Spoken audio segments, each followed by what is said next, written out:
የዚህ ልጅ ፍቅረኛ ግን ምንድነው የምትመስለው? በጌታ በኢየሱስ ክርስቶስ ምን እንደምትመስል አሁን እናያለን። ነገር ግን ቪዲዮን እስከ መጨረሻ ማየት ይጠበቅባችኋል።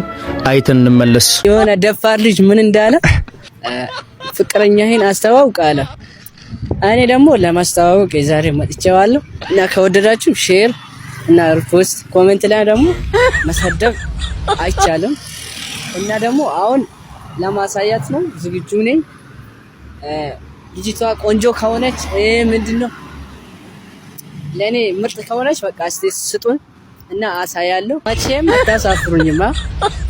እሺ ምን ይላል ጥቅሱ? የእግዚአብሔር መንግስት ቀርባለችና ንስሐ ግቡ ይላል። እቺ ናት። የኔ ዘፈን ጭፈራ ምናምን ቢሆን ለብዙ ሰው ሼር ታደርጉ ነበረ። አሁን ሁላችሁም በወንጌል ማታፍሩት ለ10 ሰው ብቻ ሼር፣ ኮፕሊንግ፣ ሪፖስት። ዋው በጣም ነው የሚገርመው። የእግዚአብሔር መንግስት ቀርባለችና ንስሐ ግቡ ይላል። ግን ታውቃላችሁ ይህን ቃል የተናገረ ማን እንደሆነ? ብዙ ጊዜ ኢየሱስ ይመጣል እያለን እኛም እናወራለን።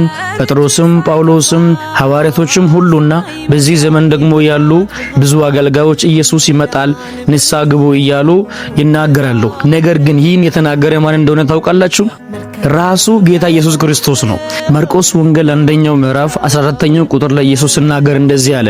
ዮሐንስም አልፎ ከተሰጠ በኋላ ኢየሱስ የእግዚአብሔርን መንግስት ወንጌል እየሰበከ ዘመኑ ተፈጸመ፣ የእግዚአብሔርን መንግስት ቀርባለችና ንስሐ ግቡ በወንጌልም እመኑ እያለ ወደ ገሊላ መጣ ብሎ ይናገራል። ይህን የተናገረው ራሱ ኢየሱስ ክርስቶስ ነው። ስለዚህ ክርስቶስ ዳግም መምጣቱ የማይቀር ነገር ስለሆነ ሁላችሁም ንስሐ ግቡ፣ ከጌታ ጋር ታረቁ። ይህ ቪዲዮ ከተመቻችሁ ስክሪኑን ጫና አድርጋችሁ እስከ መጨረሻ ሰንድ አድርጉ። 10 ጊዜ ኮፒ ሊንክ አድርጉ። ኮሜንት ውስጥ ገብታችሁ ማራናታ በሉ። እባካችሁ ለወንድሞቻችሁ አድርሱ።